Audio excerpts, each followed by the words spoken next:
پکا کر کھا سکتے ہیں؟ تو جی ہاں بالکل کھا سکتے ہیں. جو کام آپ کے لیے جائز ہے تو پھر اسے کھانا بھی آپ کے لیے جائز ہے. اور اس میں تو میں یہ عرض کروں گا کہ جن صورتوں میں مچھلی پکڑنا ناجائز ہے ان صورتوں میں بھی مچھلی کھانا جائز ہے. یہ ایک پہلی بھی پوچھی جاتی ہے کہ آپ بتائیے وہ کام کون سا ہے جو کرنا تو ناجائز ہے لیکن جب کر لیا جائے تو پھر اس کے بعد اسے کھانا جائز ہو جاتا ہے. تو تفریحاً مچھلی کا شکار ناجائز ہے لیکن اگر آپ نے مچھلی پکڑ لی ہے تو اب اس کے بعد آپ کے لیے کھانا جائز ہے کیونکہ اگر آپ اسے پھینکیں گے تو یہ مال کا ضیاع ہو جائے گا. آپ کھا سکتے ہیں. اسی طرح انشورنس کے حوالے سے انہوں نے بھی پوچھا تھا تو جو میں نے پہلا جواب دیا ہے وہی جواب ان کے لیے ہو جائے گا. اور ان کا اگلا سوال یہ تھا کہ حرام کوئی شخص کماتا ہے اور وہ دعوت کرتا ہے, مثال کے طور پر کسی کی شادی ہے اس کے گھر میں, اب ہم اس کے یہاں انوائٹ ہیں تو اس کے یہاں ہم کھا سکتے ہیں یا نہیں کھا سکتے؟ تو دیکھیں دو صورتیں ہیں. ایک تو وہ شخص ہے کہ جس کے بارے میں آپ کو کنفرم ہے کہ اس کی 1 to all جتنی بھی انکم ہے وہ ساری کی ساری حرام کی ہے. اب آپ اس کے گھر پہ نہیں کھا سکتے کیونکہ آپ کو یہ پتا ہے کہ جو میں کھا رہا ہوں یہ مال حرام ہے. لیکن ایسا آدمی ہے کہ جس کی انکم مخلوط ہے. مخلوط کا مطلب یہ ہے کہ کچھ ذرائع اس کے حلال آمدن کے ہیں اور کچھ ذرائع جو ہیں وہ حرام کے ہیں. تو اب ہم کیا کریں؟ تو اس میں عوام کے لیے تو جائز کا فتویٰ ہوتا ہے, وہ کھا سکتا ہے, عمومی طور پر یہی ہوتا ہے. لیکن جو علماء ہوتے ہیں ان کے لیے احتیاط کا تقاضا یہ ہوتا ہے کہ ایسی محفل میں نہ جائیں کیونکہ ان کی وجہ سے لوگوں کو ترغیب ملے گی, تو اس کی حوصلہ شکنی کی جانی چاہیے. لیکن یہ اس وقت ہے جب آپ کو کنفرم معلوم ہو جائے. اگر آپ کو کنفرم معلوم نہیں ہے تو آپ کسی کے بارے میں بدگمانی نہ کریں, آپ اچھا گمان کر کے تناول کر لیں, انشاءاللہ بہتر ہوگا. ٹھیک ہے, باقی سوالوں کا جواب ہم وقفے پر جائیں گے اور وقفے سے واپس آئیں گے. بالکل افضل بھائی کے سوال بھی ہیں, پھر ایوب بھائی کے سوالات ہیں, ان کے جوابات ہم نے دینے ہیں. ایک مختصر سا وقفہ ہے, حاضر ہوتے ہیں وقفے کے بعد.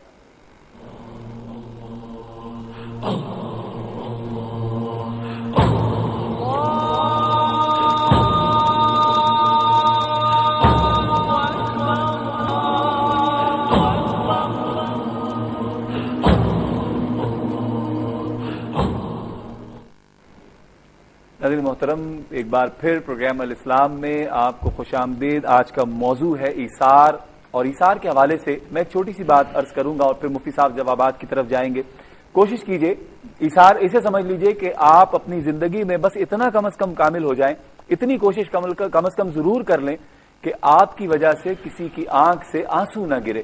بس اس پر اگر کاربند ہو گئے نا آپ, تو انشاءاللہ زندگی بڑی آسان ہو جائے گی. مفتی صاحب کیا کہیں گے؟ جی ہاں, اگلا کویشچن ان بھائی کا یہ تھا کہ لاٹری جو ہے یہ جائز ہے یا ناجائز ہے. تو عمومی طور پر ہمارے یہاں جو لاٹریاں رائج ہوتی ہیں ان میں قمار یعنی جوئے کا معنی پایا جاتا ہے. اس بنا پر ان کے لیے عدم جواز ہوگا, یہ طریقہ اختیار نہیں کیا جائے مال کو حاصل کرنے کا. اگلا کویشچن یہ تھا کہ اگر کپڑے ناپاک ہوں, معلوم نہ ہو, نماز پڑھ لی, نماز پڑھنے کے بعد پتہ چلا کہ کپڑے تو ناپاک تھے, تو اس وقت جو نماز ادا کی تھی کیا وہ نماز ادا ہو چکی یا دہرانی پڑے گی؟ تو وہ نماز آپ کی نہیں ہوئی. اب آپ اس نماز کا اعادہ کر لیں گے, یعنی وہ نماز واجب الاعادہ ہوگی, دوبارہ آپ ادا کریں گے اور انشاءاللہ العزیز اس پر کوئی گناہ بھی نہیں ہوگا اگر آپ کو خبر نہ تھی تو. ٹھیک. اسی طرح ان کا اگلا کویشچن یہ تھا کہ اگر کوئی لاش ملے یا جلی ہوئی لاش ملی ہے اور یہ نہیں معلوم کہ وہ مسلمان کی ہے یا غیر مسلم کی ہے اور کوئی علامت بھی نہیں پائی جا رہی, تو کیا کیا جائے گا؟ تو دیکھیں, اگر تو وہ مسلمانوں کے ایریا سے مل رہی ہے اور ظاہری قرائن یہ ہے کہ مسلمان ہی کی ہوگی تو اسے مسلمان تصور کرتے ہوئے مسلمانوں والا سلوک کیا جائے گا. اور اگر کسی ایسے ایریا سے ملی ہے کہ جہاں پر غیر مسلمز کی کثرت ہے, بہت کثرت کے ساتھ وہ پائے جاتے ہیں, تو پھر ان کے ساتھ وہ والا معاملہ کیا جائے گا. تو ظاہری قرائن اور اس فیلڈ کے لوگوں سے مشاورت کر لی جائے, جس طرح کا قرینہ قائم ہوگا, جس طرح ہمیں محسوس ہوگا, اس طرح کا عمل جو ہے وہ قائم کیا جائے گا. اسی طرح ان کا ایک اور کویشچن تھا کہ آزان کے وقت کہا جاتا ہے کہ تمام کام جو ہے وہ آزان کے وقت چھوڑ دیے جائیں. تو اس کا مطلب کیا ہے کہ اگر ہم کوئی کام کر رہے ہیں تو ترک کر دیا جائے؟ جی ہاں, آداب آزان سے یہی ہے کہ آپ جو کام کاج کر رہے ہیں ان تمام کام کاج کو آپ موقوف کر دیں, کیونکہ ہمارے یہاں یہ ملتا ہے کہ اگر کوئی ہتھوڑا اٹھایا کرتا تھا اور آزان کی آواز آ جایا کرتی تھی تو مارا نہیں کرتے تھے, رکھ دیا کرتے تھے. لیکن اگر ایسا ہے کہ کوئی ایسا ضروری کام ہے, مثال کے طور پر آپ مریض کو چیک کر رہے ہیں اور آزان شروع ہو گئی, اب آپ یہ کام بھی چھوڑ دیجئے کہ جناب آزان ہوگی تو مریض کو چیک کروں گا, تو ایسا نہیں ہے. یہاں پر چونکہ ایک اچھا مقصد ہے, تو اگر آپ کوئی اچھے مقصد والا کام کر رہے ہیں تو آپ اسے جاری رکھ سکتے ہیں, ساتھ ساتھ آزان کا جواب دیتے رہیں, تو یہ بہت بہتر ہوگا. اسی طرح انہوں نے کہا کہ بہت ساری مساجد ہیں, مثال کے طور پر ہمارے گھر میں 5 مسجدوں سے آزان آتی ہے, تو اب ہم سارے کام کاج چھوڑ کے بیٹھ جائیں, پہلے ایک آزان کا جواب دیں, پھر دوسری کا, پھر تیسری کا, پھر چوتھی کا. تو ایسا نہیں ہے. جب آپ نے ایک آزان کا جواب دے دیا, آپ کا ذمہ پورا ہو گیا. اس کے بعد اگر آپ اپنے کام کاج کرتے رہتے ہیں تو آپ کے اوپر کوئی مذائقہ نہیں ہے, کوئی تنگی نہیں ہے, آپ کر سکتے ہیں. اسی طرح ان کا ایک اور کویشچن کوشچن یہ تھا کہ بعد دفنانے کے قبر پر آزان دی جاتی ہے تو اس کی شرعی حیثیت کیا ہے؟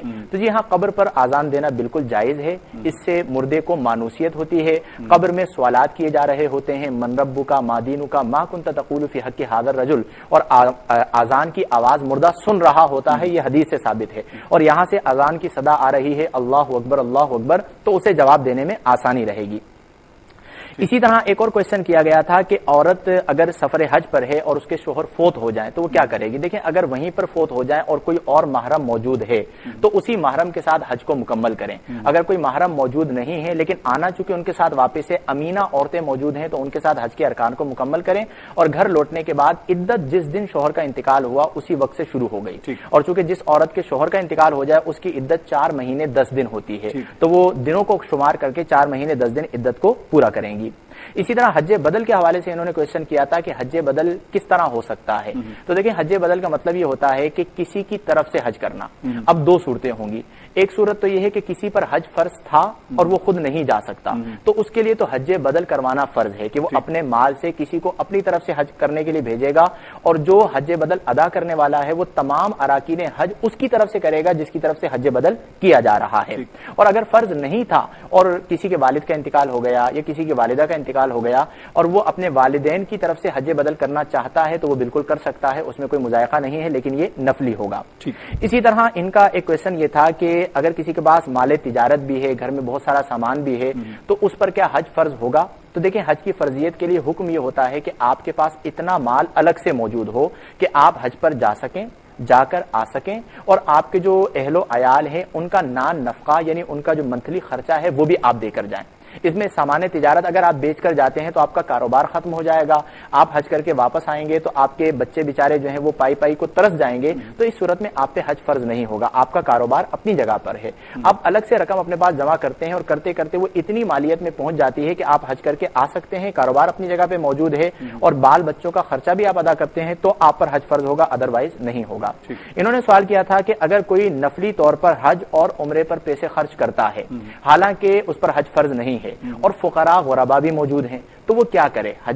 نفلی حج کرے، نفلی عمرہ کرے، یا پھر فقراء پر خرچ کرے؟ تو دیکھیں، اسے ہم صورتحال پر موقوف کریں گے۔ اگر صورتحال یہ ہے کہ غرباء کو بہت زیادہ مال کی ضرورت ہے، زلزلہ آ گیا ہے، سیلاب آ گیا ہے، اور آپ حج عمرہ نفلی طور پر کرنے کے لیے جاتے ہیں اور یہ بیچارے بھوک سے مر رہے ہیں، تو میرا مشورہ تو یہی ہوگا کہ آپ حج کو ترک کر دیجئے، نفلی حج کو ترک کر دیجئے، عمرے کو ترک کر دیجئے اور ان غرباء پر خرچ کریں، تو انشاءاللہ آپ کو اس پر ثواب زیادہ ملے گا۔ لیکن اگر کوئی بندہ ہے وہ اپنے مال کا مالک نہیں خرچ کرتا، حج کرنے کے لیے جاتا ہے، عمرہ کرنے کے لیے جاتا ہے، تو یہ یاد رکھیے گا ہم اسے گناہگار بھی قرار نہیں دے سکتے۔ ہوتا یہ ہے کہ ہمارے ہاں لوگ اس طرح کے موضوعات کو لے کر لوگوں کو کہتے ہیں تم یہ صحیح کر رہے ہو، تم یہ غلط کر رہے ہو، یہ غلط طریقہ کار ہوتا ہے۔ ہاں، بہتر یہ ہے کہ اپنے اطراف و اکناف میں ضرورت مندوں کو دیکھ لیا جائے، اگر ضرورت مند ہیں تو ان پر خرچ کریں، یہ زیادہ بہتر ہے، انشاءاللہ حج عمرے کا ثواب بھی مل جائے گا۔ انہی کا آخری کوشچن یہ تھا کہ حج فرض نہیں ہوا، کسی کام سے گئے سعودیہ عربیہ، وہاں پر موقع ملا، حج کر لیا، پھر لوٹ کر پاکستان آ گئے، پھر اس کے بعد آپ کے پاس اتنا مال آ گیا جتنے مال سے حج فرض ہوتا ہے، تو کیا حج فرض ادا کرنے کے لیے دوبارہ جائیں گے؟ تو یاد رکھیں کہ زندگی میں حج ایک ہی بار فرض ہے۔ اگر آپ نے زندگی میں ایک مرتبہ حج کر لیا تو آپ کا فرض ساقط ہو گیا، اب آپ دوبارہ جو ہے وہ حج کرنے کے لیے جائیں، یہ ضروری نہیں، لیکن اپنے مال کو خرچ کر کے حج کرنا، اس کی ایک اپنی نورانیت اور اس کی ایک اپنی روحانیت ہوتی ہے۔ کسی کے پیسے پر حج عمرہ کرنا اور اپنی ذاتی حلال کی کمائی ہوئی رقم خرچ کر کے حج عمرہ کرنا، ان دونوں کے مزوں میں فرق ہوتا ہے۔ تو اگر اللہ تبارک و تعالی نے آپ کو توفیق عطا فرمائی ہے، آپ کے پاس اتنا مال، حج ہو جاتا ہے، وہ میں نے پہلے بیان کر دیا، حج ادا ہو جاتا ہے، لیکن اس کے بعد اگر آپ کو اتنی توفیق مل جاتی ہے۔ آپ نے یہ کہا کہ کسی کے پیسوں سے حج یا عمرہ کیا جائے اور یا اپنے پیسوں سے کیا جائے، تو ان دونوں پیسوں میں مزہ اپنے پیسوں میں ہے۔ جی ہاں، لیکن حج فرض ادا ہو جائے گا، وہ ہم پہلے بیان کر عمرہ بھی ہو جائے گا، حج بھی ہو جائے گا۔ اگر اصول کسی اور کے پیسوں سے اسے آپ اصول کی صورت میں یوں لے لیجئے کہ حج زندگی میں ایک بار فرض ہے۔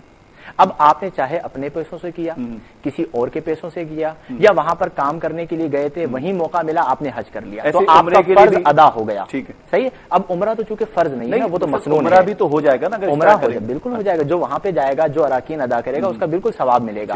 لیکن حج کی روحانیت کیا ہے کہ آپ پر حج کب فرض ہوتا ہے؟ جب آپ اپنا مال خرچ کر کے جاتے ہیں اور آپ کے پاس اتنا مال آ جاتا ہے. تو میں مشورہ یہ دینا چاہ رہا تھا کہ اگر اللہ نے آپ کو بعد میں توفیق عطا فرما دی، آپ کے پاس اتنا مال آ گیا، تو پھر آپ اپنا مال خرچ کر کے حج کرنے کے لیے جائیں تو یہ سونے پر سہاگا ہوگا اور اس میں انشاءاللہ آپ کے لیے مزید اجر ہوگا. ٹھیک ہے. اچھا، بریک سے جب ہم آئے تھے تو میں نے ایک بات کی تھی اور اس کو جملے کو پھر آپ کی طرف کیا تھا کہ جی مفتی صاحب کیا کہیں گے، لیکن آپ چونکہ سوالات زیادہ ہیں تو یہ نپٹانے کے چکر میں شاید آپ کے ذہن میں یہ تھا. نہیں، وہ میں سوال میں جو بات کر رہا تھا اس سے ریلیونٹ میں چاہ رہا تھا کہ کچھ آپ بھی اس پہ کامنٹ دیں کہ ایک ہم اگر زندگی میں یہی ایک تو ایثار یہ ہے کہ ہم کسی کے کام آ جائیں، کسی کے ساتھ جتنی بھلائی کر سکیں، نیکی کر سکیں، اپنے سے کسی کو نقصان نہ ہو. کوئی ایسا معاملہ، مثال کے طور پہ روڈ پہ کوئی ہم گزر رہے ہوتے ہیں، کوئی زخمی ہے اور اس کو ہماری مدد کی ضرورت ہے، لیکن ہم اس بات کو خود غرضی بناتے ہوئے کہ یار اگر ہم نے اسے اٹھا لیا کر لیا تو یہ تو ہمارے لیے مسئلہ کھڑا ہو جائے گا، ہمارے لیے پریشانی کا باعث ہوگا، یہ بھی ایک صورت تھی. لیکن ایک جس پر میں کلام کر رہا تھا کہ اگر ہم زندگی میں یہ کوشش کریں، صرف اسی کوشش پر کاربند ہو جائیں، اسی عمل پہ استقامت لانے کی کوشش کریں کہ ہم سے کسی کو اذیت نہ ہو، ہم سے کسی کو تکلیف نہ ہو، تو کیا اسے بھی ہم ایثار کے حوالے سے دیکھ؟ جی ہاں، دیکھیں اسلام کے دو چیزیں بہت اہم ہیں. نمبر ایک پیس یعنی امن، اور نمبر دو احساس. ہمارے یہاں احساس کا اکثر چلایا جاتا ہے الحمدللہ خواجہ غریب نواز ویلفیئر ٹرسٹ کے تھرو.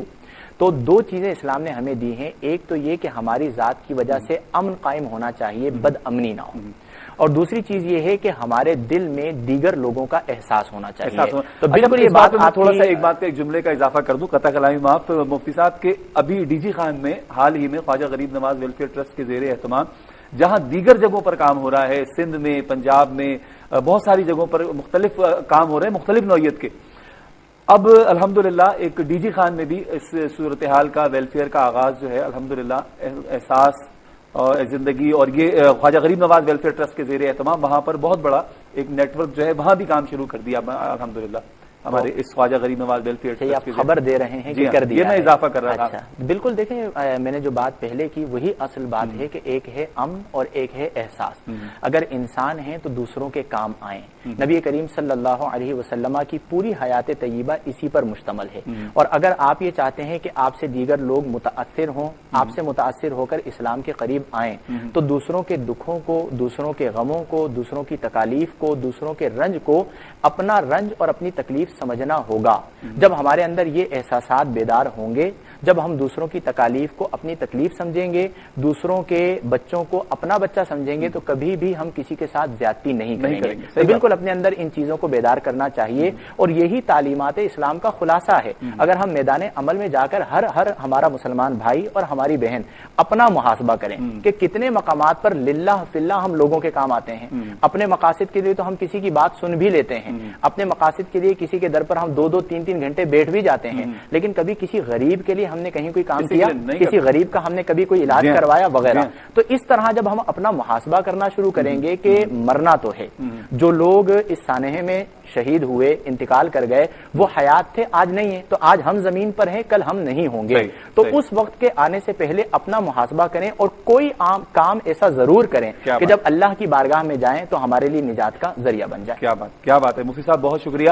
آخر میں ہم نے آپ سے دعا کروانی ہے، آج ہم دعا کریں گے اور یہ دعا اس لیے بھی کر رہے ہیں کہ لاکھوں لوگ اس وقت ہمیں دیکھ رہے ہوں گے، ہمارے ساتھ شامل ہیں، تو ان لوگوں کے لیے دعا کریں گے کہ جو فیکٹری کے اس حادثے میں، کراچی میں، لاہور میں، جہاں جہاں جو جل کے ان دنوں جو لوگ جن پر یہ سانحہ یہ گزرا اور یہ پہاڑ ٹوٹا، ان کے لیے دعا کریں گے. ہو سکتا ہے کہ اتنے سارے لوگوں کی آمین جو ہے اللہ پاک ہمارے حق میں بھی قبول فرمائے. یہ دعا کرنا ہمارے لیے اللہ پاک اس سے باعث سے نجات بنا دے. ناظرین محترم، آخر میں مفتی شاہد صاحب دعا فرمائیں گے، لیکن جو باتیں ابھی مفتی صاحب نے کی اور جو ہمارے پروگرام کا حاصل ہے، اور خواجہ غریب نواز ویلفیئر ٹرسٹ کی میں بات کر رہا تھا، عید قرباں قریب آ رہی ہے، اس حوالے سے بھی ہمیں کام کرنا ہے. خواجہ غریب نواز ویلفیئر ٹرسٹ کام کر رہا ہے اور زندگی کا احساس کرنا جو ہے دراصل زندگی ہے. جس بندے میں احساس نہیں ہے گویا وہ پھر انسان ہی نہیں ہے. مفتی صاحب اس طرح فرما رہے تھے کہ ہم اگر تھوڑا سا اٹھ کھڑے ہو، ہم اپنے لیے، اپنی ذات کے لیے، آپ یقین جانیے ایسا ہی ہوتا ہے. اگر ہمارا کوئی کام ہے، کسی نوکری کے لیے جانا ہے، کسی اور مسئلے میں پریشانی ہے، کورٹ کے، عدالت کے، کسی سیٹ کے دفتر کے، ہم لا تعداد چکر لگاتے رہیں گے، فون کالز گھما گھما کے تھک جائیں گے. لیکن اگر کوئی غریب یہ کہہ دے کہ میرے لیے تھوڑا سا یہ کام کر دو کہ میری فلاں اسپتال سے یہ کام، میرا کوئی دوا لے آؤ، یا کوئی انداز کا کوئی کام کوئی حوالے کر دیا جائے آپ کے، تو یقین جانیے کہ لوگوں پر ایک عجیب و غریب کیفیت طاری ہو جاتی ہے. میں بھی شامل ہوں. ہم کسی دوسرے کا کام کرنا اپنے لیے بہت بڑا پہاڑ، بہت بڑی مصیبت سمجھتے ہیں. ہاں ہمارا اپنا کوئی لالچ ہو، ہمارا کوئی اپنا مقصد ہو، ہمارا کوئی اپنا مطلب ہو تو ہم دوڑ کے چلے جائیں گے. خدا را اس خود غرضی کو ختم کیجئے. ان لوگوں میں شامل ہو جائیے کہ جو حضرت ابراہیم کے جب آپ کو آگ میں نمرود کی آگ میں ڈالا گیا تو لوگ پانی ڈالنے والے بھی تھے اور آگ لگانے والے بھی تھے. ان لوگوں میں شامل ہونے کی کوشش کیجئے کہ جو اس آگ کو بجھانے کی کوشش کر رہے تھے. اللہ پاک ہمیں ان باتوں پر عمل کی توفیق عطا فرمائے اور کل بروز حشر ہمیں شرمندگی نہ ہو اللہ کے حضور. اور اللہ کو بڑا پسند ہے. آپ یقین کیجئے کوئی انسان اگر کسی انسان دوسرے آدمی کے لیے، دوسرے انسان کے لیے اٹھ کھڑا ہوتا ہے کسی کام کے لیے، اس کے کام آنے کی صرف نیت کرتا ہے، اللہ پاک عرش معلی سے اس بندے کے لیے رحمتوں کا پیام بھیج دیتا ہے. تو کوشش کیجئے دوسروں کے کام آئیے کہ کرو مہربانی تم اہل زمین پر، خدا مہرباں ہوگا عرش بری پر. اپنے میزبان شوکت اویسی کو اجازت دیجیے. انشاءاللہ اگلے ہفتے آپ سے پھر ملاقات ہوگی ٹھیک 3:30 بجے. یہ پروگرام رات 2 بجے ریپیٹ ہوگا. ریپیٹ آپ ضرور دیکھیے گا. مفتی صاحب آپ سے درخواست ہے کہ آپ دعا فرمائیں اور پروگرام کا اختتام آپ کی دعا پر ہوگا. الحمدللہ رب العالمین والصلاة والسلام علی سید الانبیاء والمرسلین. اللہم ربنا آتنا فی الدنیا حسنة وفی الآخرة حسنة وقنا عذاب النار وقنا عذاب القبر وقنا عذاب الحشر وقنا عذاب السقر وقنا حساب الميزان. یا الہ العالمین یا ارحم الراحمین، ہم تیرے گناہگار بندے تیری بارگاہ میں دستے سوال دراز کیے ہوئے حاضر ہیں. 11 سپتمبر کے سانحے میں ہمارے کئی مسلمان بھائی، ہماری کئی بہنیں، ہمارے کئی بچے نونہال اس دنیا سے رخصت ہوئے، جل کر خاکستر ہوئے. اے مولا کریم، ہم ان کے لیے تیری بارگاہ میں دعا کرتے ہیں، انہیں جنت الفردوس میں اعلیٰ مقام عطا فرما. اے مولا کریم، ان کی قبور پر رحمت و رضوان کی بارشیں نازل فرما. اے مولا، جو ان کے اہل خانہ ہیں، جو ان بچوں کی مائیں ہیں، جو ان کے والدین ہیں، جو ان کی زندہ بہنیں ہیں، وہ بہت پریشان ہیں. رو رو کر ان کی آنکھیں خشک ہو گئیں، آنسو ختم ہو گئے. اے مولا، ان کا گھر اجڑ گیا. اے مولا، ہماری ماؤں کو جن کے بچے ان سے جدا ہو گئے صبر کی توفیق عطا فرما. اے مولا، اس صبر پر انہیں اجر عظیم عطا فرما. اے مولا، یقیناً یہ ہماری اپنی بد اعمالیاں ہیں، ہمارے اپنے کرتوت ہیں جن کی وجہ سے اس طرح کے واقعات ہمارے معاشرے کا حصہ بنتے ہیں. اے مولا، آج ہم سب مل کر تیری بارگاہ میں رجوع کرتے ہیں، تجھ سے معافی مانگتے ہیں. جو ہم نے چھپ چھپ کر گناہ کیے، خلوت میں گناہ کیے، جلوت میں گناہ کیے، ظاہری گناہ کیے، باطنی گناہ کیے، اے مولا آج تجھ سے معافی مانگتے ہیں. تو ہمیں معافی عطا فرما. اے مولا، تو ہمیں معافی عطا فرما. اے مولا، تو ہمارے گناہوں کو معاف فرما. اے مولا، مرنا ہم نے بھی ہے، انتقال ہمارا بھی ہونا ہے. اے مولا، ہمیں عبرت ناک موت سے نجات عطا فرما. اے مولا، ہمیں قبر کی سلامتی عطا فرما. اے مولا، ہمیں حشر کی سلامتی عطا فرما. اے مولا، ہم تیرے محبوب صلی اللہ علیہ وآلہ وسلم کے محبت کرنے والے ہیں، انہیں چاہنے والے ہیں، ان کی ناموس پر مر مٹنے والے ہیں. اے مولا، جو بدبخت ہمارے پیارے آقا صلی اللہ علیہ وسلم کی شان میں گستاخی کا ارادہ کرتے ہیں، اے مولا خاکے بناتے ہیں، اے مولا انہیں تباہ و برباد فرما. اے مولا کریم یا الہ العالمین، ہمیں غیب سے مدد عطا فرما. اسلام کو غلبہ عطا فرما. دین اسلام کا بول بالا فرما. دشمنان اسلام کو نیست و نابود فرما. ہمارے ملک پاکستان کو اے مولا استحکام و دوام عطا فرما. اندرونی بیرونی سازشوں سے محفوظ فرما. ملک پاکستان کو شریعت و سنت کا گہوارہ بنا. ملک پاکستان کے جملہ مکینوں کو شریعت و سنت کا پابند بنا. یا الہ العالمین، ہمارے تمام جو لوگ اس دعا میں شریک ہوئے، سب کی دلی نیک و جائز دعاؤں کو، تمناؤں کو، التجاؤں کو، آرزوؤں کو اپنی بارگاہ میں درجہ قبولیت عطا فرما. آمین بجاہ النبی الامین وصلی اللہ تعالی علی خیر خلقہ وزینت فرشہ وقاسم رزقہ سیدنا و مولانا محمد صلی اللہ علیہ وسلم برحمتک یا ارحم الراحمین.